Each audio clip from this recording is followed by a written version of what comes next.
আসসালামু আলাইকুম everyone, মেরিনিয়াস home কিচেনে আপনাদেরকে স্বাগতম। চলে আসলাম নতুন আরও একটা ভিডিও নিয়ে। ডিম তো অনেকভাবে রান্না করেছি বা অনেকভাবে রান্না করে ডিম খেয়েছি, আপনারা অনেকভাবে ডিম রান্না করেছেন। এভাবে কখনো নারিকেল বেটে ডিম ভেঙে ডিম রান্না করেছেন কি? এতই মজার হয় নারিকেল বেটে ডিম ভেঙে ডিম রান্না করলে। একবার বাসায় এই রেসিপিটা ট্রাই করে দেখুন, দেখবেন বারবার রিকোয়েস্ট আসবে এই রেসিপিটা করার জন্য। তো চলুন আর কথা না বাড়িয়ে চলে যাব মূল রেসিপিতে।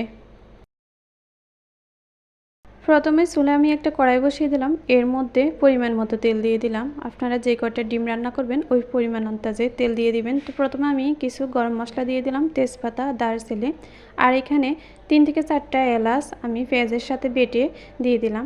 মাঝারি সাইজের 3টে পেঁয়াজ বেটে দিয়ে দিলাম। আর এখানে হাফ চা চামচ জিরা বাটা, হাফ চা চামচ রসুন বাটা দিয়ে মশলাগুলো একটু তেলের মধ্যে ভেজে দিলাম।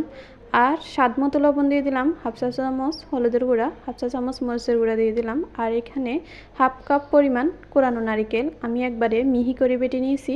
এই নারিকেলগুলো দিয়ে মশলার সাথে ভালো করে মিশিয়ে পরিমাণ মতো কিছু পানি দিয়ে মশলাগুলো আমি একসাথে কষিয়ে নিলাম। এই কষানো মশলার মধ্যে আমি এক এক করে ডিমগুলো ভেঙে দিয়ে দেব। এখানে আমি 4টা ডিম নিয়েছি, 4টা ডিম রান্না করব। এই পরিমাণে আমি মশলা, লবণ, জাল, তেল সব দিয়ে দিলাম। আর ডিমগুলো দিয়ে কোনো নাড়াচাড়া করা যাবে না, ঢাকনা দিয়ে ঢেকে দিতে হবে 3 থেকে 4 মিনিটের মতো মিডিয়াম হিটে। যখন ডিমগুলো একবারে শক্ত হয়ে যাবে ওই পর্যায়ে একটু নেড়ে ছেড়ে দিতে হবে। আর ঝোলগুলো একবারে মাখা মাখা হয়ে গেলে চুলা থেকে নামিয়ে নিতে হবে। ঝটপট তৈরি করে নিতে পারেন ডিমের এই অসাধারণ রেসিপিটা, আর খেতে অসম্ভব মজাদার। আশা করি রেসিপিটা সবার কাছে খুবই ভালো লাগবে। খুবই অল্প সময়ে তৈরি করে নিতে পারেন মজাদার ডিমের এই রেসিপিটা। আজকের মতো এখানেই বিদায় নিচ্ছি। সবাই ভালো থাকবেন। আল্লাহ হাফেজ। আসসালামু আলাইকুম।